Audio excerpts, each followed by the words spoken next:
Okay, now we are recording. Now be careful, now we are recording. Yes. On Zoom, yes. So hello, welcome everyone. It's good to be with you. Those of you joining us in person and online, those of you who have been here before in the space at TBZ, or you're here for the first time. And I'm very looking forward to this evening, welcoming Jed Shugerman and Mikhael Manekin this evening for this conversation, and grateful for the partnerships for this program together with J Street and Dorsey Tzedek. So they're co-sponsoring this event. So thank you to all who make this evening happen. To tell you a little bit about what is going to happen in a moment, I'll stop talking and I will pass it to Jed Shugerman, who will introduce our speaker, Mikhael Manekin, they'll be in conversations for 20, 30 minutes or so about the new book, and then we will open it to questions. It will be mostly a Q&A, questions from you, and we hope we'll engage on conversation. We'll have an opportunity also to engage people with questions from home. And at the end, before we finish, we will hear from Janet Hillis-Jaffe, Regional Director from New England, J Street in New England, to explain to us about J Street and invite us to some actions and to close the evening. So that's our plan for this evening. And I just want to take a moment to hold the space and to recognize that this day is not an easy day, not that there has been any easy days lately, but today feels also uneasy, both with the ending of Yom HaShoah, as it ends right now, Holocaust Remembrance Day, but also as we follow the news with these mixed signals of perhaps a ceasefire or not, and not understanding very much what is happening, and recognizing how much pain and suffering this war is bringing to so many, and praying for the people in Israel and praying for the people in Palestine, that this war ends soon and that we can come together in peace. So just recognizing that every day feels like a hard day, today feels like one of those very hard ones. But I am honored to have both here, as I said, Jed Shugerman and Mikhael Manekin. And Jed will introduce Mikhael, and I'll introduce Jed. I'll say Jed is a very active TBZ member here, and a dear friend, and a professor of law at Boston University School. And he'll tell us more about what we're doing today. So. Oh, absolutely. Great, you left out the part where I am a regular late arrival. Yeah, he comes like Torah service or Musaf, or by Aleinu, maybe. That's great. Well, thank you, Claudia, and thank you, Dorsey Tzedek and J Street for co-sponsoring, and thank you all for coming. Really, the honor is mine here to be engaged in this conversation with Mikhael Manekin. He's the director of the Alliance Fellowship Program, an Arab-Jewish political network in Israel, and one of the leaders of the Faithful Left movement, a movement of religious Jews in Israel promoting equality through the language of Jewish faith and tradition. He's also was the founding CEO of Breaking the Silence in Israel, something that's also part of his work, and also sort of the background of this book relates very much to that. Yeah, this book, End of Days, Ethics, Tradition, and Power in Israel, appeared in English in was it published October 2023? November? I mean, the timing is poignant, and it was poignantly powerful as the book was out at this time, immediately after October 7th. He's currently a religion and public life fellow for about another week at the Harvard Divinity School, and he is my second cousin once removed. So it's like, yes, the yichus and the nachas and the protexia from all of this. Someone can translate on Zoom. And I think actually that's where I want to start, is on this family story, because so much of this book is actually from the other side of my family. It's you bring in your own family story and the Yiddish letters from your maternal grandfather. Maybe you can talk a little bit of the family background, how that is really the foundation of this book. Sure. Hi, everyone. I mean, thanks for coming.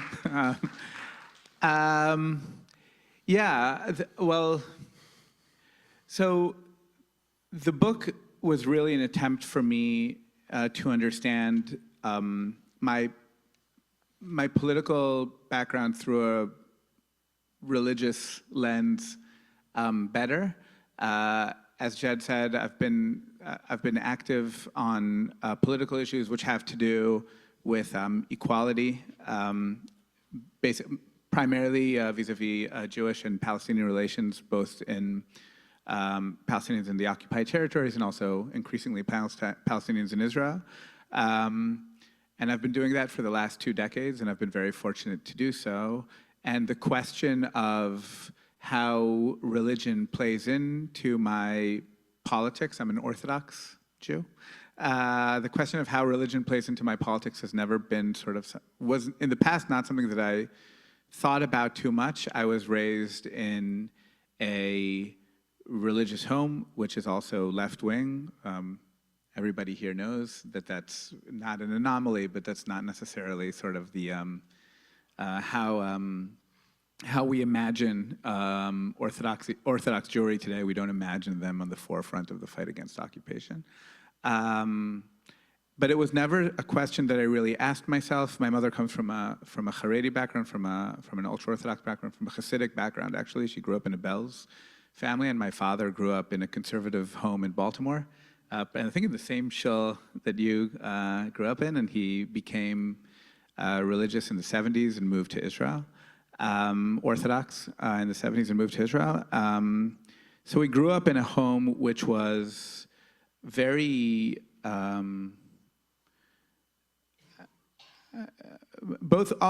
only Orthodox, but I would also say strictly so, and also very, very committed to left values, both from my father's side and from my mother's side. And from my father's side, I knew how to trace that to the Baltimore American Jewish democratic experience. And my mom, it was sort of more of just her being her. What happened in Israel in the last couple of years, I think forced me and also friends of mine, activists, to think more about what does it mean that we are religious individuals for 2 reasons. One is the face of Orthodoxy has moved to an extreme right position. So I don't want to sugarcoat the past. I grew up in a religious Zionist institution in the 90s. I grew up in schools which would be let out on Mondays and Thursdays to pray at the Western Wall against Oslo Accord. So it's not that it was a progressive past, but the type of extremism which today has become very common in religious Zionism is something which was, I felt I needed to give better responses to myself.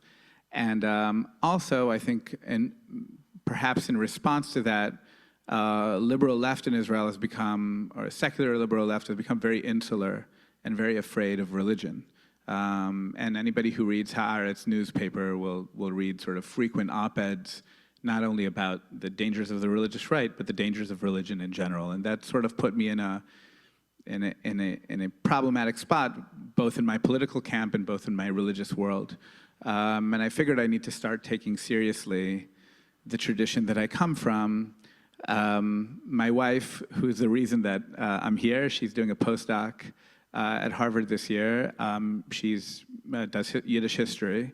And my mom found letters that my grandfather, her father, who I've never met, wrote in Yiddish during his immigration to Israel. So literally in 1948 on the boat, looking over Israel. He was a Holocaust survivor, so it fits in sort of the theme, I guess, of today.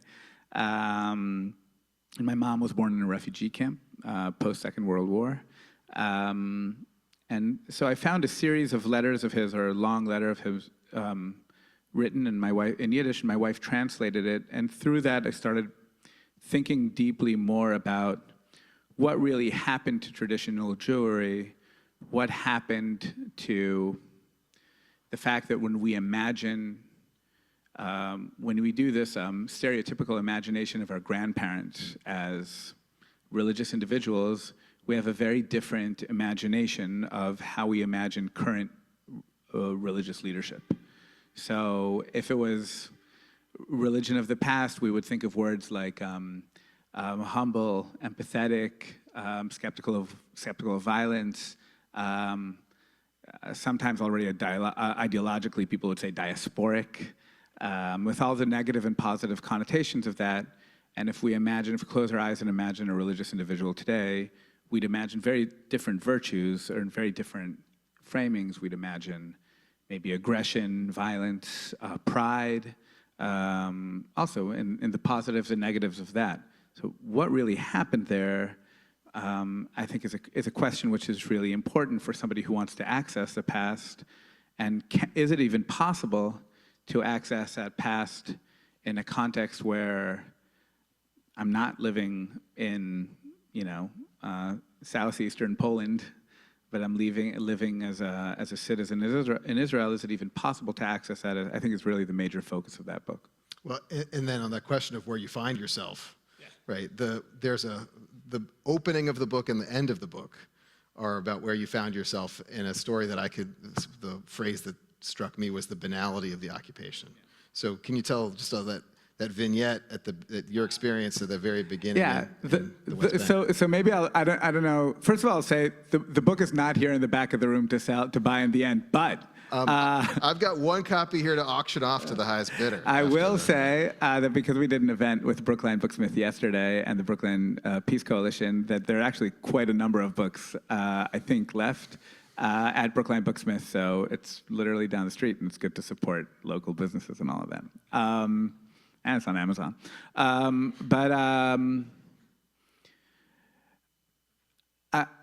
The odd thing so in every talk I have about this book, I'm asked to tell the story at the beginning of the book. And one of the reasons I wrote the story is that I won't have to talk about it, but we'll do it anyway. Yeah. I've already trained myself. And I will say that it is, you could talk about the end. So I'll talk about both, and okay. I'll talk about. We'll figure it out. I will say that I dealt with testimonies and breaking the silence for quite a while, both as an activist and as a director. And I gave a testimony to breaking the silence. I served for 4 years in the infantry as an officer in a unit called Golani in the Second Intifada, so my testimonies are there. But this is a story that I actually never told because I was kind of embarrassed. It's not, it's definitely not on the spectrum of things, and definitely when we talk about the last 6 months, it's it might even sound silly or not important, but for me, it has a lot to do with how do we perceive ourselves, and even how do we perceive our physicality. A short version of it, I would say, that is in Second Intifada, as well as in, the way one controls the roads is to take over, many times, is to take over houses of Palestinians and to basically turn that house into a base. And over time, what happens is, you're there so often that the people who are living there, sometimes on the bottom floor, sometimes neighbors, Palestinians there, are unseen. And because in the particular house that we were, there was some sort of problem with the bathroom, and I wanted to go, to the bathroom outside. That's so shul. It's a weird thing to talk about. Anyway, I suddenly found myself half undressed with the homeowner in front of me, looking at me. And I didn't notice her till that moment, and suddenly she was there before me. And I felt an incredible sense of embarrassment of not seeing her, and also an incredible sense of embarrassment. I read in the book I was wearing a helmet, but I was wearing a kippah. I think anybody who wears a kippah is very conscious of wearing a kippah. And I just felt what we would call Chilul Hashem, like a desecration of his name, not feeling that this is how I was raised. And it wasn't a war crime, and it wasn't anything of that nature. I just felt that there was some sort of friction there between who I was raised to be and who I was, and the contempt and disgust of the look towards me, which really I think created us as equals. The minute you're looked on in disgust, it makes the person who's looking at you sort of your equal, because you're not in charge of them anymore. They're an other which suddenly functions differently. I think that memory, as well as many others, sort of stay very much with me in terms of what does it even mean to be a positive product of a religious ethical education in a time where the political structure robs the humanity of others around you and potentially of you. Again, I'm not blaming anybody else for that incident. Obviously, it's all my responsibility, but for that I think that was for me an important departure point in the book. And the end, are you referring to the Gartel? I'm trying to figure out what you're... That's exactly. Okay. So can I make two, before Sure. you get to that observation, Yeah. The reason why you refer to it as the banality of occupation, we sometimes overuse the phrase banality of evil. Banality of evil is Eichmann. Yeah. This is not an Eichmann moment. It's the banality of the occupation. Instead of exactly what you just said, it's not an episode of a war crime. It is the moment of a humiliation. You felt embarrassed, but it was also a moment where you were observing the humiliation of the homeowner in a way that just becomes a daily. And I think in the context of breaking the silence, I will say, and again, I haven't been in the organization, which I love very much. I just haven't been there for a very long time. But there's a limit to how much you can be a veteran in how many years you can be a veteran. So I've moved on and let other veterans do it. But I will say that when I was in Breaking the Silence, and I know this is true for others as well, those were the stories that interested us most. In a way, those are the stories that sort of media less is interested in hearing, but those are the things that usually hit us most, because it explains the day-to-day of life without dignity. And sort of translates that back home. What I write at the end of the book, and I said I come from a Hasidic family, and my grandfather wears a gartel, which in Yiddish just means belt. It's actually not a Hasidic minhag, it's from the Talmud, but somehow it became Hasidic minhag, and I'm sure if you've seen Hasidic Jews pray, they wrap around this black belt. Every Hasidic sect has obviously its own specific belt, different sizes and different amounts of strings and so on. But I think if you look back at the Talmud and why that is, and part of that is to create that separation between what is maybe pure, the top half of the body, and maybe perhaps what is less pure.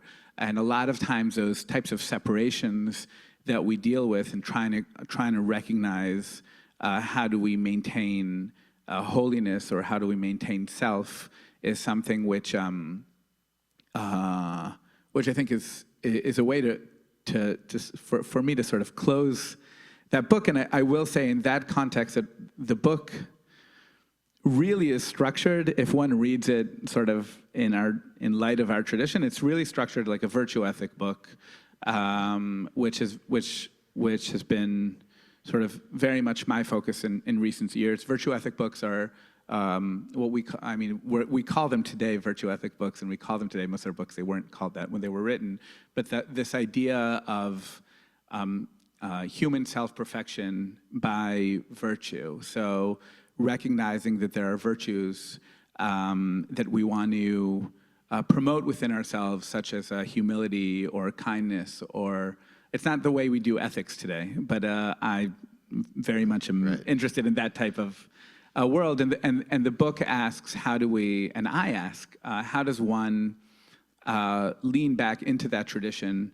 that we have, which is so beautiful, and it's such an extensive tradition in Jewish tradition, and really dates back to the times of like the Mishnah. So 2,000 years, we know stories of our sages. It's in the Siddur, but we also have Masechet Derech HaRetutet, another book, and we have books from the Middle Ages that were written by German pietists and by Egyptian pietists and by the Kabbalists of Tzfat and so on. And a lot of them are focused on how do you just become a better individual. And I think for me as a political activist, that should be a part of our work. How does one think about recognizing better what is right and what is wrong and working to achieve those sort of rights and wrongs? It struck me that belt, the idea of the belt as separation, is a metaphor that works in a bunch of different ways, right? Right, like your attachment to religious Zionism. One line in the book is, "If religious Zionists won't have me, why should I still be part?" And part of that story is about religion. There's also a way that the belt is a metaphor for boundaries and borders, right? And maybe there's one sect that might have a green belt, like a green line. Right, observing the notion of having borders and boundaries, and I think there's also a metaphor about separation.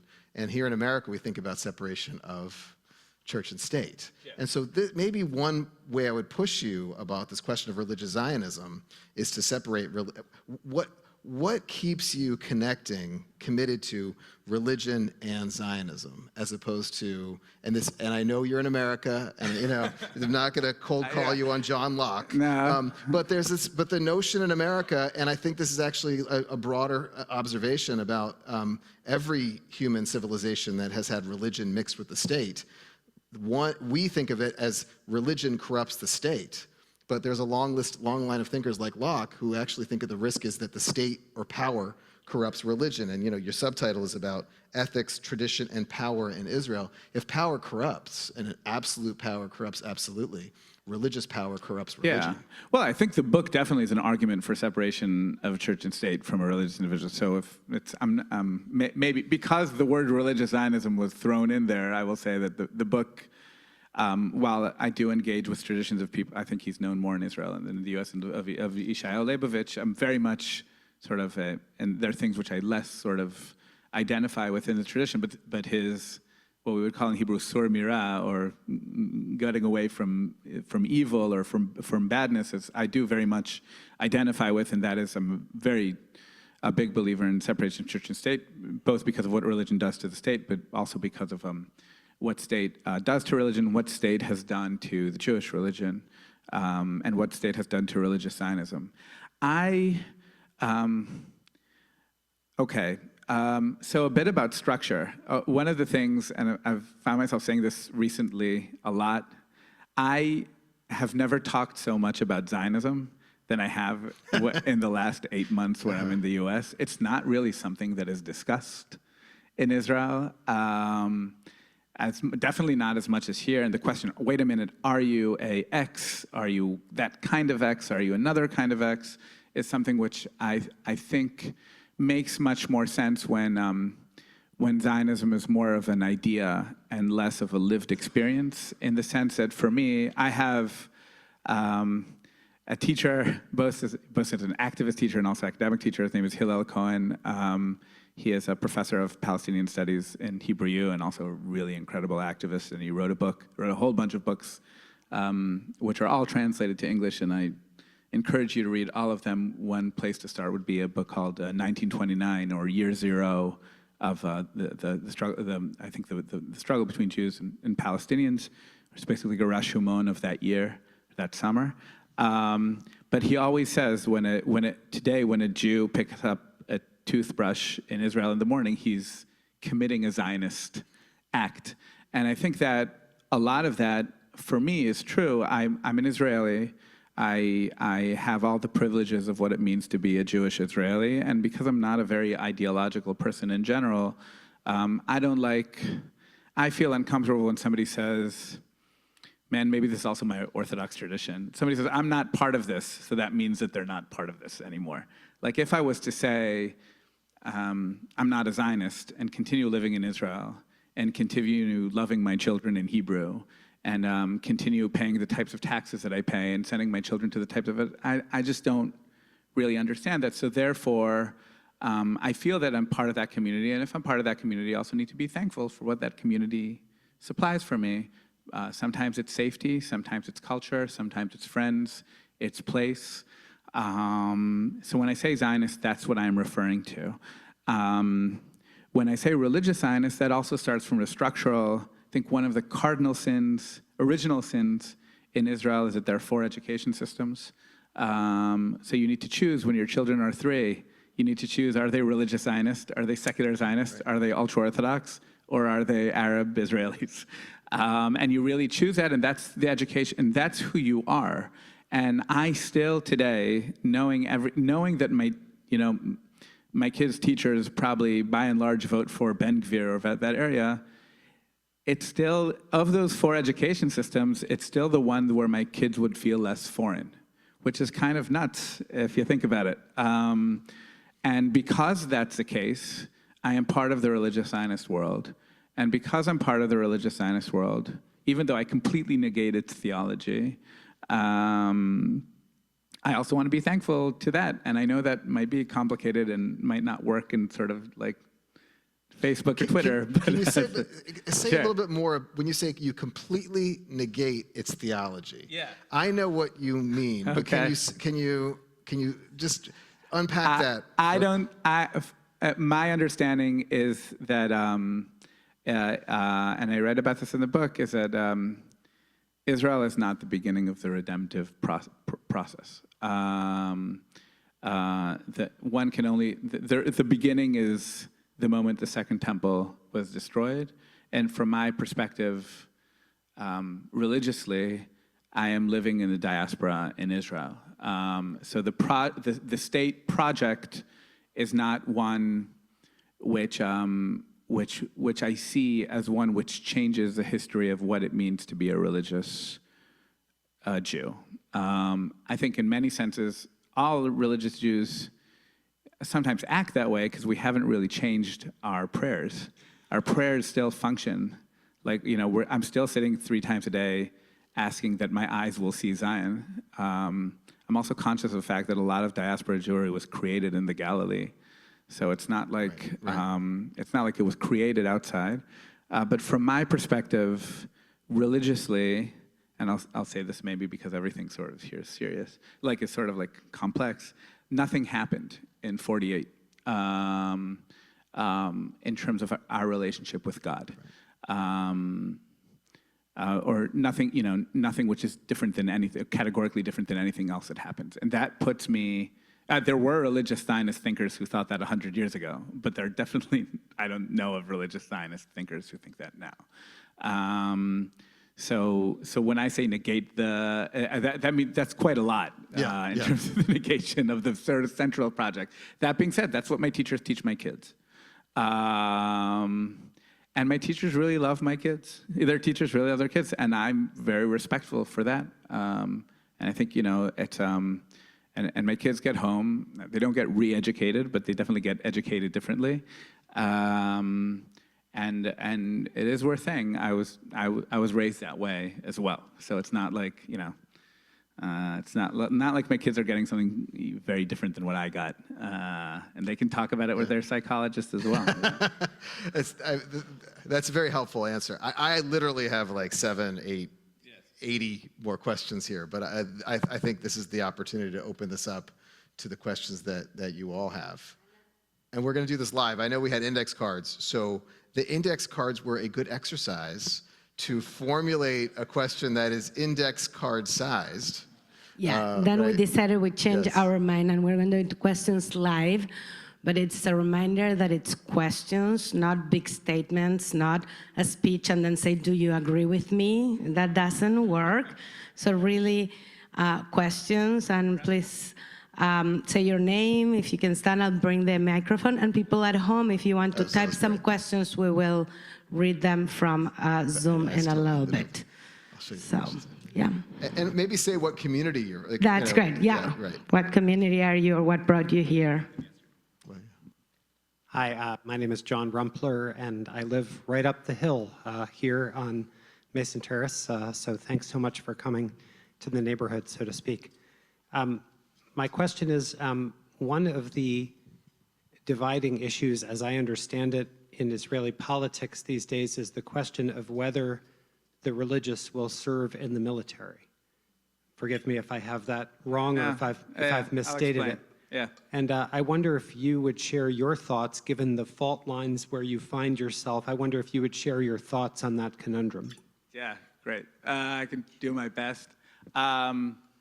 So, in line of these let's stick with these 4 education systems that I talked about earlier. So one of those educations is what we call Haredi, or some would call ultra-Orthodox.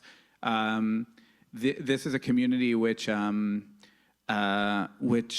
as far as Israel is relatively segregated in terms of communities, but this is probably one of the more segregated communities, at least the mainstream of it. Just to sort of explain it, even in terms of the education system, and we'll get to military service, the education system is state-funded but private. So it's a completely different structure. Sometimes they are studying for matriculating and sometimes not. So one of the questions about military service, definitely since the 7th of October, because so many people were deployed, and there's talk about re-envisioning how many months people need to serve and so on.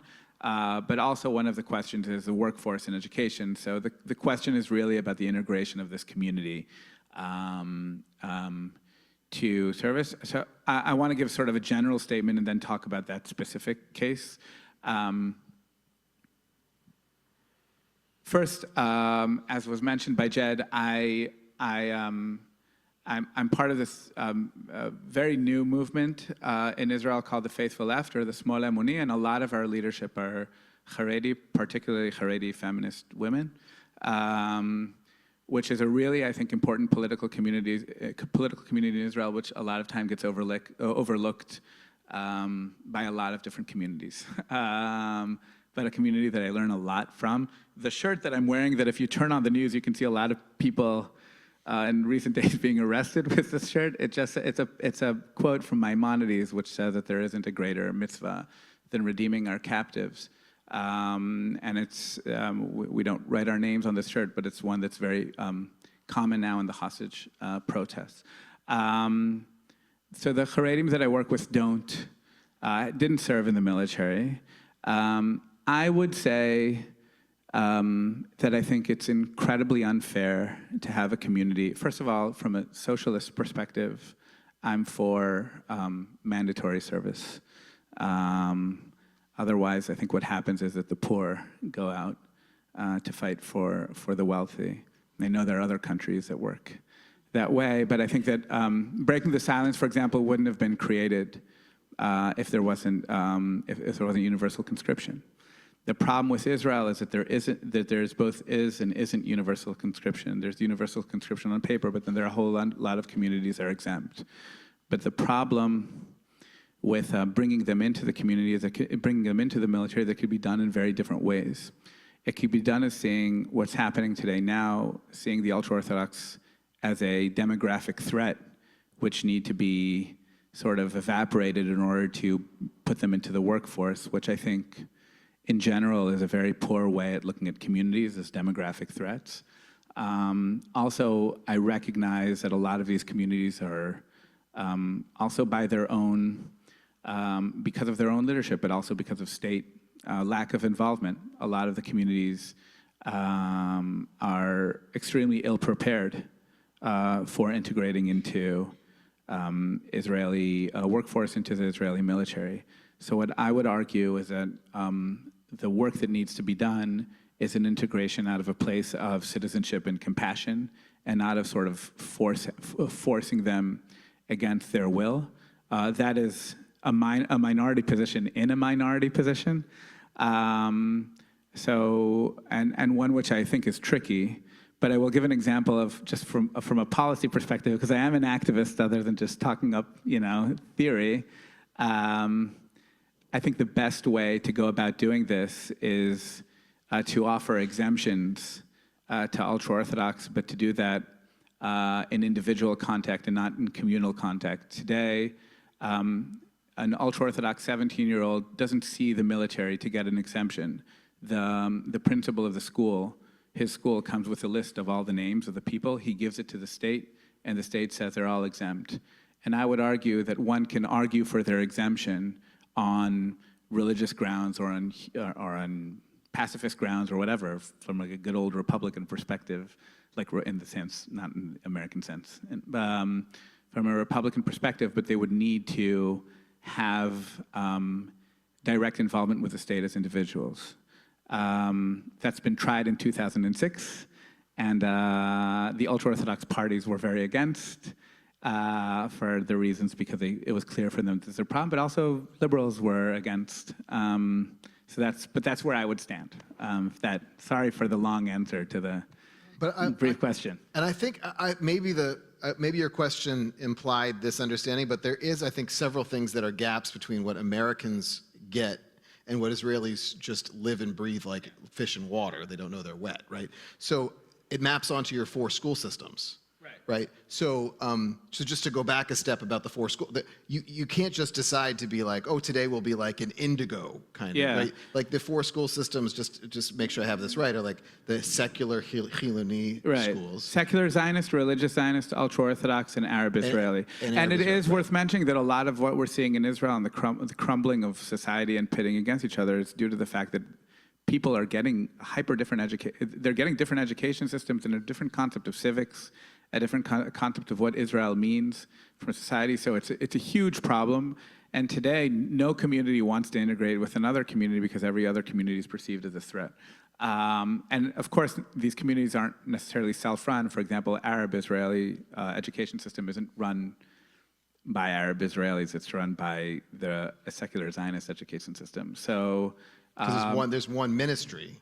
There's one, it's complicated. But I was also going to connect the military service because Can I just say one more thing? Sorry about the military service. Yeah. There is a way to do. I'm sorry. I'm going to be sort of an anti-occupation person here. But can I want to just give the scaffolding because I think there's an assumption that might be unclear, and then build on that, which is that the religious exemption is not the dati leumi. Oh no, religious Zionists do quite a bit of service. It's a central part of their attitude. Maybe the highest percentage of service. It gets a bit tricky. I don't mean the highest, the community that is the most likely to serve. Yeah, but that leads us. I think that leads us to a central phenomenon, which is it's the community that's most likely to serve, because for the last 60 years, our main military project has been a project that they've overwhelmingly been for, and others have been against. And this would be much less of an issue if we weren't in a permanent state of war. Right. And I believe we can be not in a permanent state of war. So the reason the Haredi issue is coming up now is because we need a lot of, the ultra-Orthodox is because we need a lot of soldiers. And the reason we need a lot of soldiers is because our government has decided that it is healthy for a society to live in a permanent state of war, or it's inevitable. Can I add one more angle to the complexity of what many Americans don't realize? Yeah. Maybe many people in this audience realize it, but things get mapped onto American assumptions about race, and that Israelis map onto whiteness. I'm not going to get into that. Okay. Well, no, but maybe later. But your book does. Yeah. But your book talks about how someone like Micah Goodman erases Arabs from the conversation. Oh, for sure. Right. Yeah. So I'm not putting words like this. No. It's fair enough. Right. Yeah, I'm trying to think of whether to. Maybe I'll answer it briefly, and then we'll go to the next question.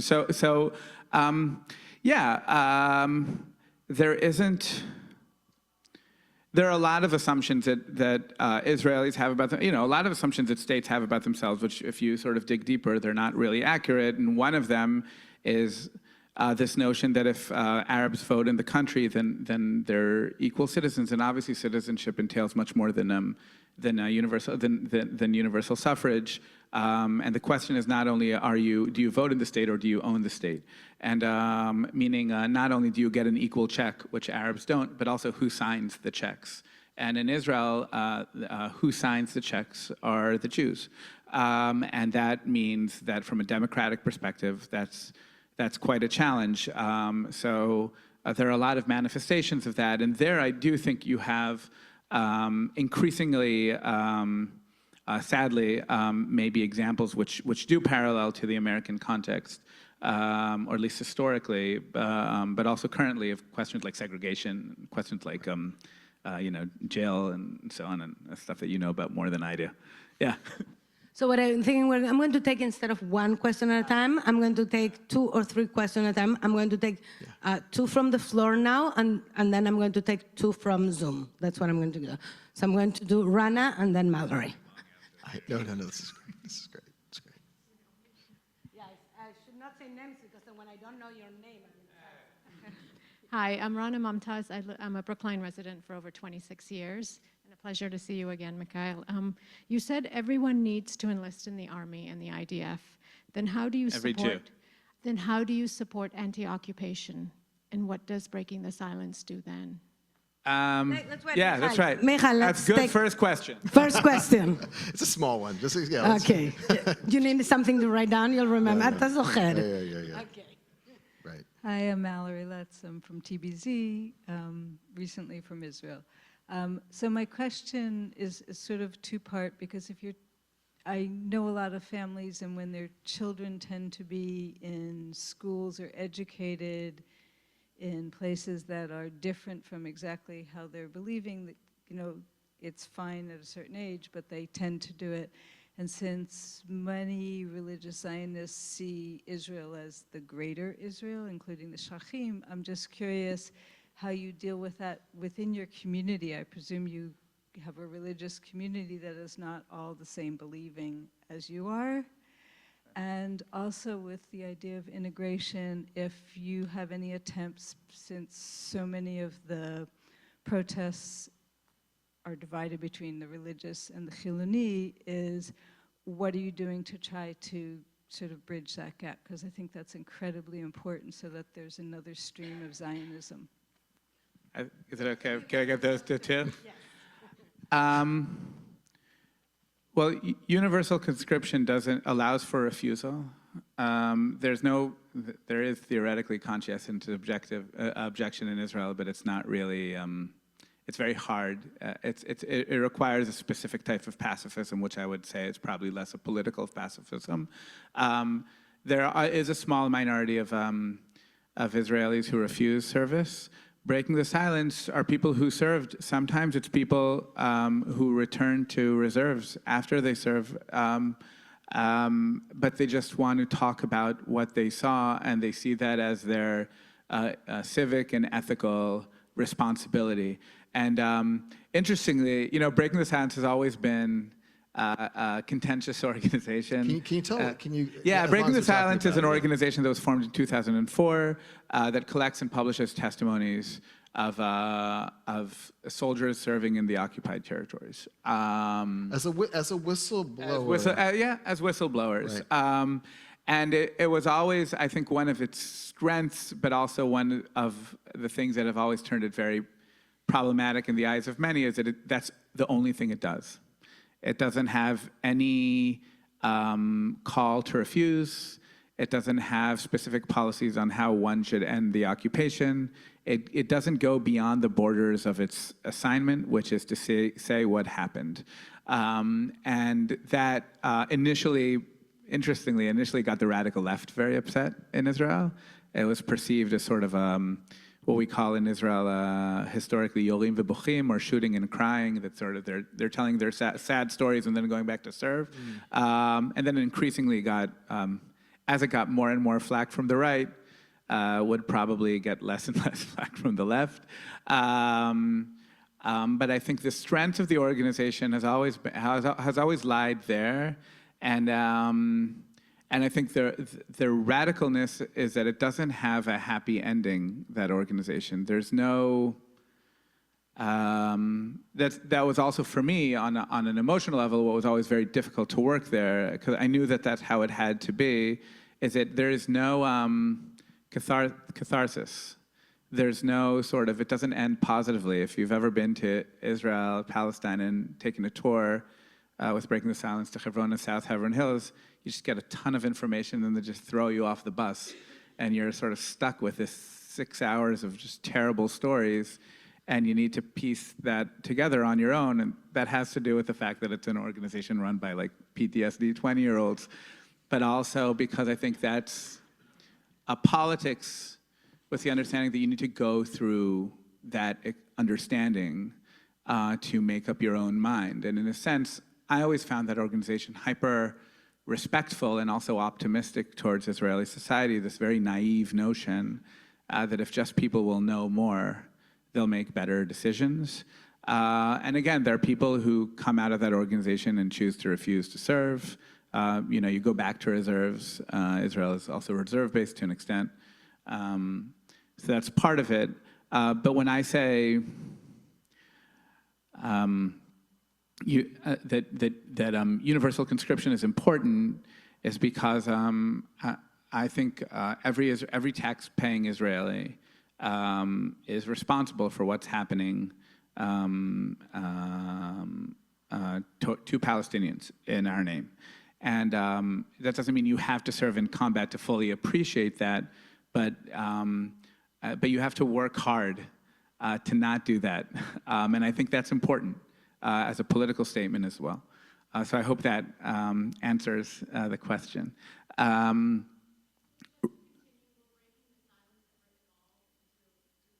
Breaking I'll just answer briefly that I think the most wonderful thing about Breaking the Silence, which isn't talked about, that if you look at a lot of organizations in the left in Israel, and you don't even dig too deep, people who run those organizations or leaders in that organization come from Breaking the Silence. It's an organization that has created so many activists in various different places, and I think that's part of the reason for that. It also has a lot to do with the sort of the very rigorous structure of the organization, but that's not for here. Regarding my kids, I mean, so I'm a big, I don't have, happily, I don't have a separation between my work life and my family life. My house is a very, mine and Miel's, like my wife's house, it's very political. That doesn't only mean my children have been to protests with us since very little. They also, you know, there are a lot of Palestinians who come over for Shabbat dinner. It's not a insular, we try to have it not a house where we don't discuss. And for me, that's very similar to how I practice religion. So if I take my kids to pray, sometimes against their will when they're sort of early teenagers and they want to wake up late, but they know they need to come with us to shul. So they need to come to the protests, and that's, for them, it's part of who they are as a family and as a community. I'm very lucky that I come from both me and my wife come from very similar religious and political backgrounds, so they feel very much at home. I know that other people have more of a challenge, and I'm also very lucky that my community has within it a lot of humane voices. I'll say this because I think it's important for me to mention this now. The Gabbai of our shul on October 7th is John Poland Goldberg. His son, his and Rachel's son, is currently a hostage in Gaza. If anybody wants to understand our community better, you can listen to one of Rachel Poland Goldberg's videos in the last couple of months, speaking at the UN or speaking at different protests. I think it's one of the most humanistic voices that have come out of Israel, period. And the fact that it's come out of a mother of a hostage, I think is very telling. One of the things that excites me most when I go to, because I'm in Israel quite a bit for the last half a year, one of the things that excites me most, this is a very Jerusalem left thing, is when you go to protests in Jerusalem, suddenly there'll be a contingent of football team, like soccer team, supporters from a team called the Poal Yerushalayim, and they'll come with red and black flags, and those are all Hirsch's friends. And it's a very sort of left Jerusalem institution. And my daughter, my 16-year-old, who's in Israel now, that for her is like they're her heroes. And she goes to protest. She lives with my folks while we're here, and she goes to the protests every day. Literally now, as we're speaking, she's texting me that it's unfair that she needs to study for a math test when there are protests happening outside. And this is like 2 and 3 in the morning. So that's the community that I'm from. I'm not going to say that it's not challenging. My children definitely know that there are things they can't talk about with their friends, or they shouldn't talk about from a social perspective. I remember hearing my oldest explaining to my middle child what she should say and what she shouldn't say about where she's been in terms of the protests, and I think that's fine. I think it's fine to sometimes feel an other. It's okay that you sometimes know that it's okay not to conform and that you still love that community. I think that's, for me, that's very important, that they don't look down on the education that they're getting because they have a different political perspective, but rather to be able to decouple sort of the politics and still make them be very central to their life, but to still be able to sort of see other sides of human beings. I think that's really sort of important in this day and age, even though it's not, I'm making it sort of sound easy. You can imagine it's not easy, but so far it's doing okay, you know? I'm going to take questions from the people on Zoom. Before to go to them, because you talked about breaking the silence and Hebron, some of us were in a multi-narrative trip that TBZ, together with Rabbi Vogel, who's here on Temple Sinai, we went. And we actually were with Breaking the Silence in Hebron and met Issa Amro. So I just wanted to say, if you didn't see the New York Times magazine this weekend, there's an incredible article about Issa, who, besides being an incredible pacifist, is an incredible cook because they fed us amazingly, but that's not in the article. But he is called the Palestinian Gandhi. So if you didn't have a chance to see that article, I encourage you to read. So 2 questions there are many questions from Zoom. We just chose 2 here. Chris asked, is there a path movement for left-wing religious Zionists, secular Jews, and Arab Israelis to counterbalance the right? And then Jan asked, when considering the one-state, two-state questions, how do you define a Jewish state? And we are staying all night here. So I like that second question. That second question started difficult and then ended much more difficult. Yeah. Okay. I'll try my best with both. Regarding joint movements, I mean, on the left, things are much more integrated than they were before, like years ago. And I definitely operate within spaces which are. Most of my work is with Palestinian citizens of Israel, so that's most of like my friend circle, and with the religious left world. So that's where I am. Faithful Left started around 1.5 years ago. We had 2 conferences. The first one, they said, oh, only 5 people are going to show up, and 700 people showed up. And the second one, over 900 people showed up. So there's clearly sort of a place for that happening. I'm not naive. I wouldn't build a party, a religious left party. There were those in my neighborhood. They got a lot of votes, and that's pretty much it. But I do think it's important to have a religious voice, both for religious people and for secular people. Most secular people in Israel and in general are traditional to some extent, and they want to have their tradition not in contradiction with their world. So from my perspective, the fact that we can present a voice of tradition which even if you don't, keep Shabbat or keep kashrut, you say, oh, this is a tradition that I know That's really important for me.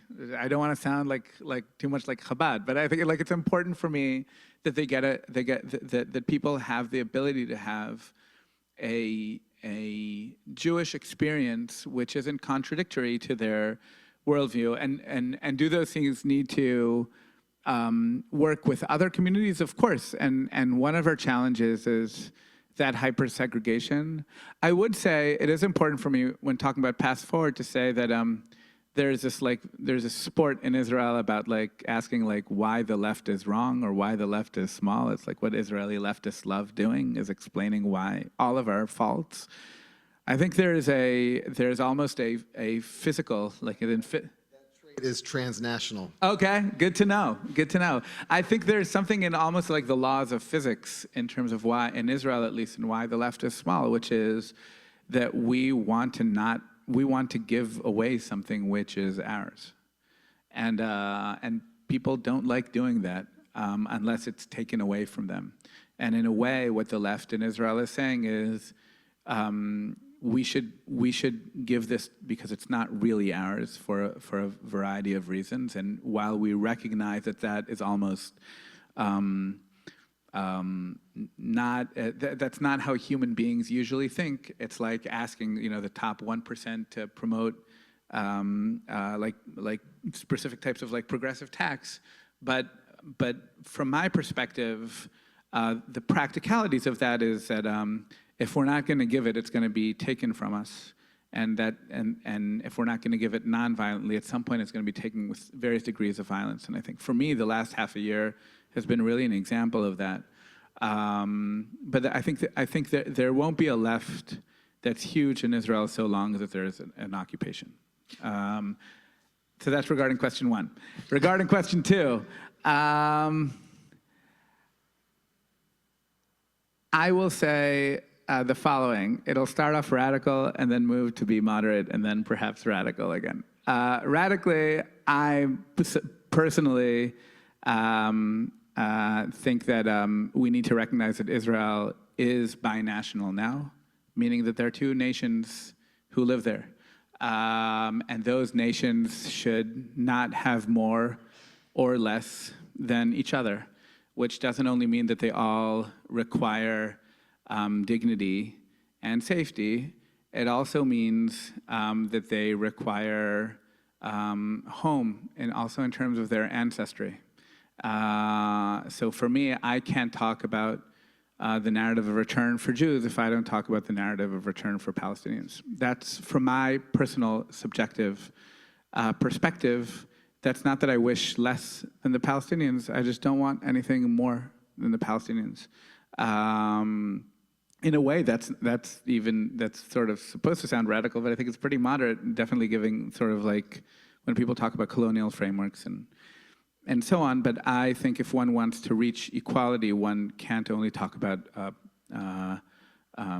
question of individual rights, but also talk about collectivity. And in that sense, it's important for me to recognize that there is a Jewish collective in Israel, but it's not like the question of majority is not important for me. Anything beyond collective self-determination for me is not crucial. And I hope that we're one day in a place with Palestinians that that we won't even feel that we need a majority. That should be our hope. Should be that we don't need to think of ourselves as needing a majority. So even if we think about that now, it's because we're in a situation of conflict. But we should hope that one day, B'ezrat Hashem, we won't be in conflict, and then we won't constantly count how many they have and count how many we have, because we're not threatening to each other. That's the more radical side. The more moderate side is I'm sort of like I'm a grassroots activist, which usually means also on the radical side in Israel that I'm a two-stater, in the sense that I don't like using the word solutions to conflict. Two states is another step in the evolvement of relations between Jews and Palestinians. But I don't like when, I think if we're not able to pull out of the territories, we're not going to be able to get to any other solution with Palestinians. So if settlements are it's so fearful for us to evacuate settlements that we'd rather envision alternatives, that we're probably not going to get to any solutions of equality. So the first step in any solution for equality is recognizing that we need to pull back what is not ours and what is under military rule, and from there maybe we can move on to other states. But in that sense, I'm very much a two-stater, and it is worth mentioning that the two-state position I know in Israel, in the world today is considered sort of like a centrist sort of like lie. But it is worth mentioning that like the Communist Party in Israel and the Communist Party in Palestine are two-state positions. You just have different articulations of what two states are. And that articulation involves everything beyond the green line being not ours. And from my perspective, Palestinians should have the right to defend themselves like Jews do. I just don't want them to have anything less than me. Again, nothing more than me, but nothing less than me. And if I'm able to protect myself with the military, I don't understand why they need to be demilitarized. So that's on the policy. And so it was kind of moderate, but really radical. Can I ask, right before we start? But there was a third part of that question, which I need to answer. I don't know what Jewish state means. I think it can mean a lot of different things. I prefer using the phrase state for Jewish people because what happens when you say Jewish state is that people say, okay, that's great. That means that you can't have buses on Shabbat, or that means that people can't get married to who they want, or that means all sorts of other things. So I'd be happy with that separation of church and state. Just, we used the S word right before we started this conversation. Which one? Sovereignty, right? Yeah. So just to be clear, when you say, so two states means that there's a sovereign Palestinian state where they vote for their apex government, right? Yeah. Just, okay. Yeah. And we don't have a right to decide for them who they vote for. Right. And is there part of the discourse, especially after October 7th, is a three-state or seeing it as three different communities? Well, I would say that's part of the discourse before the 7th of October, which is also what created the 7th of October. Right, but for me, for my understanding of a Palestinian state is obviously West Bank and Gaza. I'm going to take two questions from the floor now. So one here. Hi, I'm Louise Enoch from Dorsey Tzedek, and I had the privilege of sitting with you yesterday afternoon also, and left frustrated because I wished all the other people would go away and I could just have a conversation with you. So I have many, many questions, and I'm not even going to remember them, but yeah. Okay, so a less obvious one, perhaps. So I recently heard Linda Dittmar, who has written about the erasure of the Nakba, essentially, and the places in Israel that have been destroyed that were Palestinian. And I went home and I started watching, what's the name of the place? The village on the beach, Tentura, sorry. Okay, so it implies that much of all of that awful stuff that happened from the very beginning has been denied and erased. What's your sense of whether there's increasing awareness of all that? Yeah. I'll answer you later. Yeah, I'd like to know, my name is Mark Sachs, I'm with Temple Una in Lexington.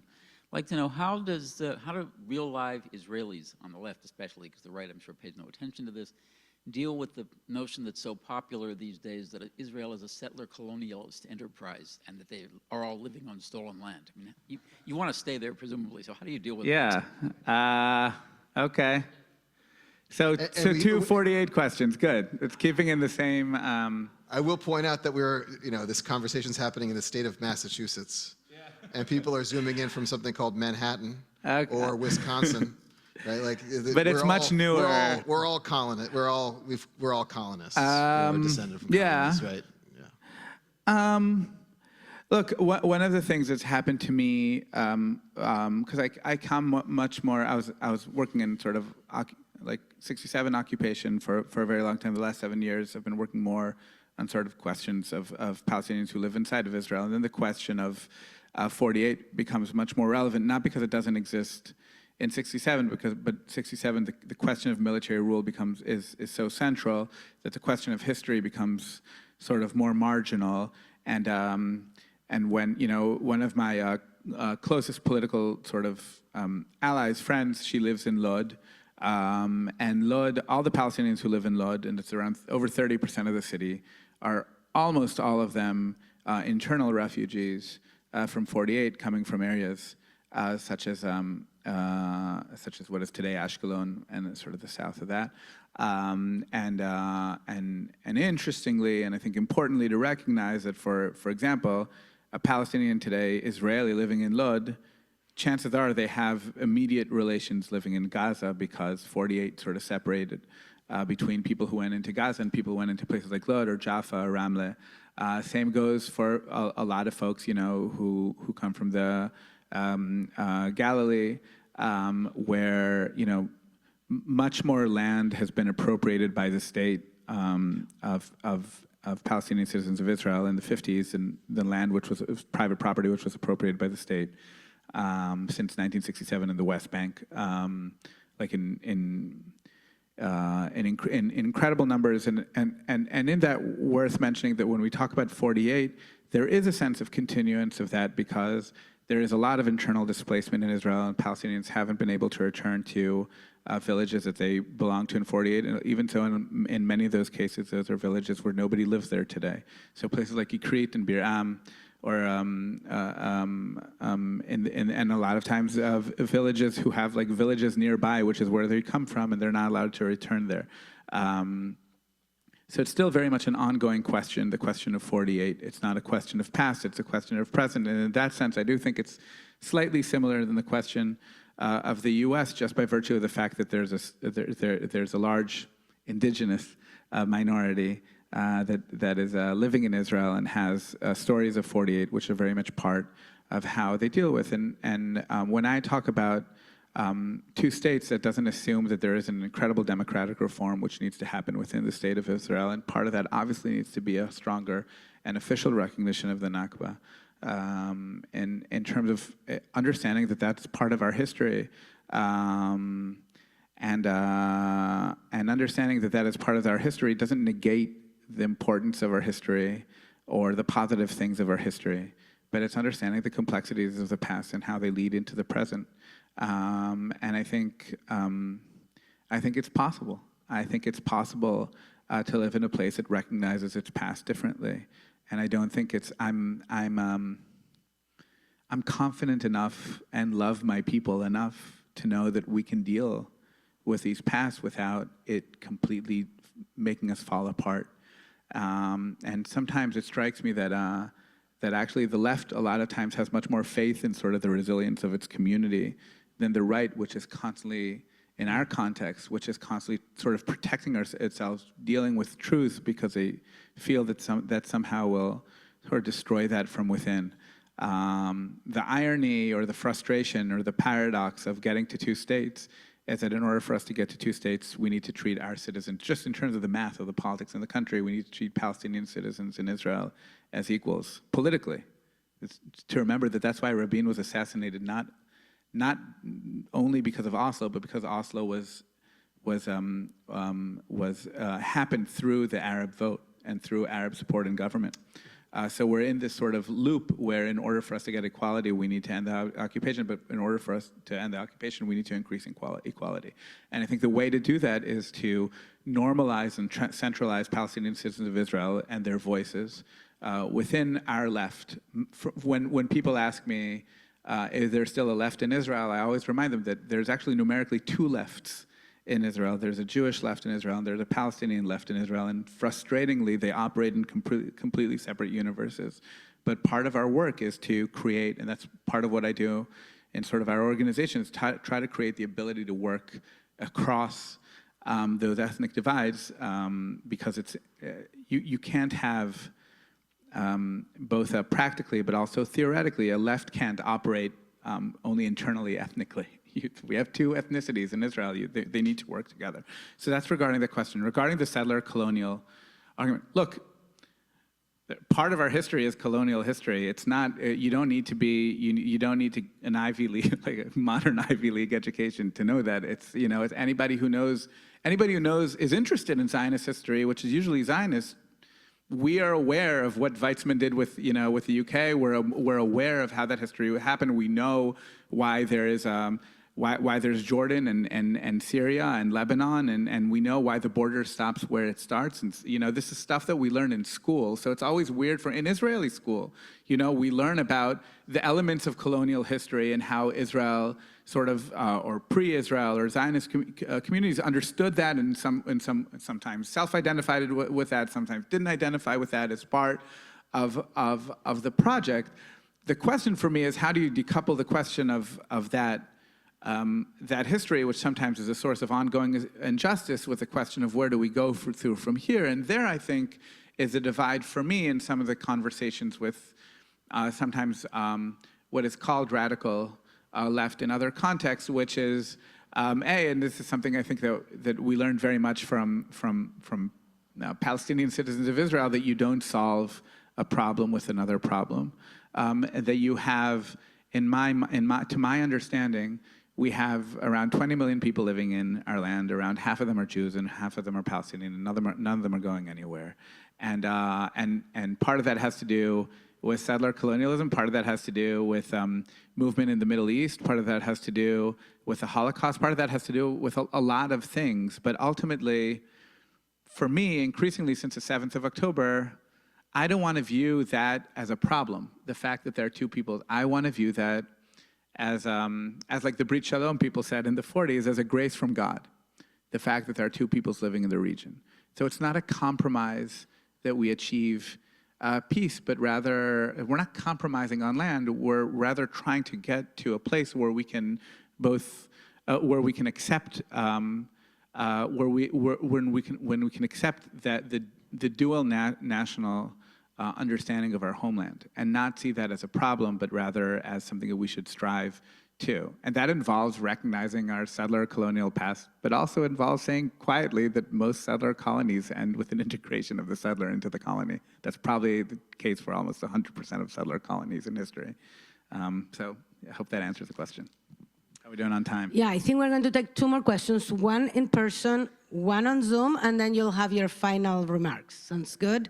So I'm going to do the Zoom one, and then if anybody in person has a question. So the Zoom one, it's very specific, but I want you to ask it more general. Jonathan said, I'm a progressive activist in the US, and my son wants to join the IDF after spending 2 years in yeshiva in Israel. How can I talk to him about the anti-occupation movement or your perspective in general without it just being about lefty politics? That's a great answer to answer on Zoom in front of a lot of people. Yeah. I would say,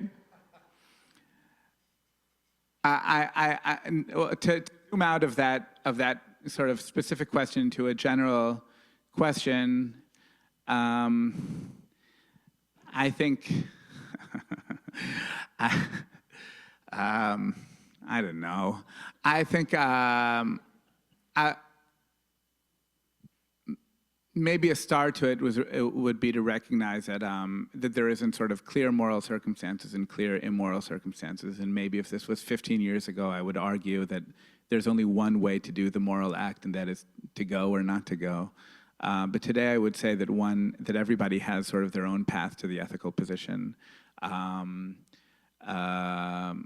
I asked the question that was asked. My youngest son is only 8, but it's definitely a question that we talk about, my wife and I, about what happens at 18. And I can say if it's complicated for me, then I imagine it's complicated for other people. So I don't really have a response. I would say that that I do think education in that context is important. And if your son loves Israel as I do, and I'm sure he does, then I think it would be healthy for him to travel around and hear different perspectives and different voices before he makes his decision, to make a more informed decision. And I recognize that he would probably make a decision that's based on his education. But I would also say that for me, in the spirit of being thankful to problematic structures, the Army is also very much responsible for how I approach activism. And I'm very thankful for a lot of the things it gave me and for a lot of the friends it connected me to. So I know there's complexities in that question of belonging as well. That's a real, I don't think that's a cop-out answer, but it's the best I can do in this context. Yeah. Yeah. Yeah. You can do this. I'll do this. It's interesting how your answer there goes back to the first question. Who in the back? Who is she still here? The question, the theory about universal conscription, and your response that universal conscription is a matter of egalitarian and equity, of a shared experience. And I also thought you were saying something too about everyone sharing in the experience, so that they might also have, instead of just hearing from breaking the silence. Yeah. But that raises this larger, I mean, in the American experience in the military in the United States was the integration of the military happened before Brown versus Board of Education. And it was Truman was part, and it was an enormous integration project that changed civil rights in America. On the flip side, there's a historian, I think her name is Catherine Belew, B-E-L-E-W, and she finds that one of the commonalities of white supremacy extremism in America are veterans who've served overseas and come back with racist experience. When I talked about the importance of universal conscription, that doesn't negate conscientious objection. That's very important to say. That in my mind, sort of conscientious objection going to prison is part of universal conscription, not external to universal conscription. And respect to the people who decide to go that route. I'm going to take Jed was the last question. So Mikhael, if you want to do some final thoughts before we conclude. Yeah. I do want to turn us back to sort of the present day, and you started with this before. I mean, this has been, and I very rudely even once or twice checked my phone. This has been the 2 hours where I've looked at my phone least since like Motzei Shabbat. It's such an incredibly difficult and anxious time now in Israel, and one where it's really one feels beholden to leaders who are operating against the better judgment of both peoples. It is important for me to say in this context, one thing that is important always to remind is that even though there's like an Atlantic between us, you actually have a lot of counterparts in Israel and Palestine who are interested in having conversation with you. And a lot of times for reasons which shouldn't be judged, because I think they make a lot of sense, there's a conversation about Israel-Palestine, but not through Israel-Palestine, but ultimately changes in the region will be made primarily from within and not from without. And that means that the question for you guys is, how do you support politically those voices which you're interested in? And part of that is recognizing that Israel is not just a fight between ideas, but also they're like real people who are trying to forward different avenues. And I think that education is very important, especially for people who come at this from a place of love.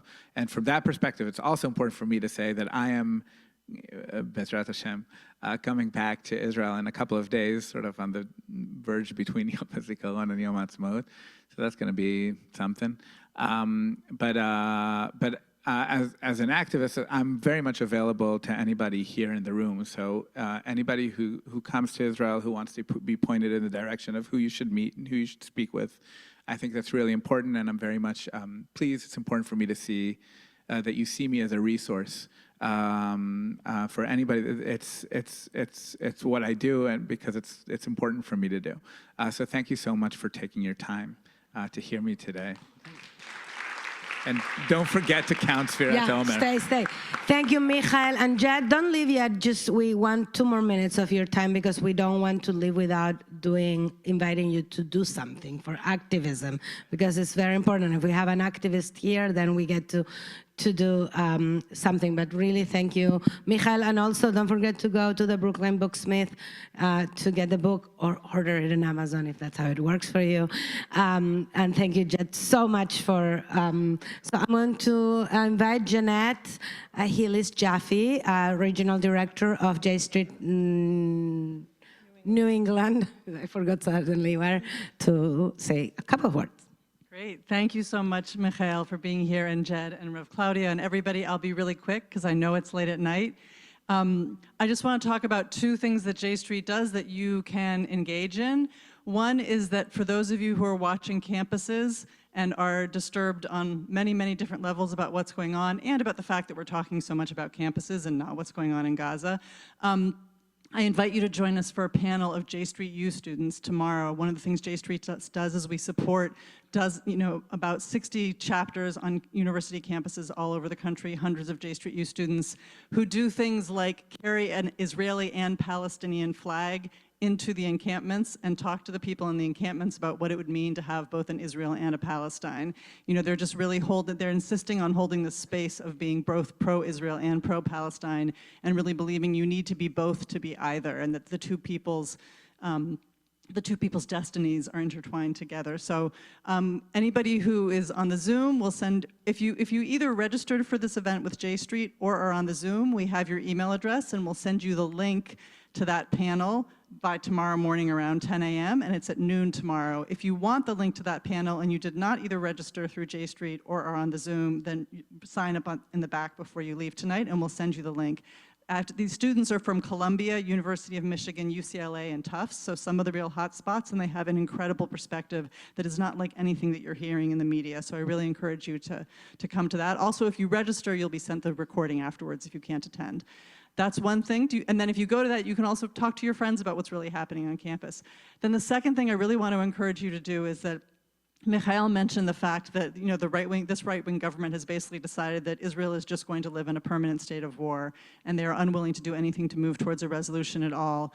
And one of the things that J Street has figured out how to do is how to both support Israel at this time and push it at the same time.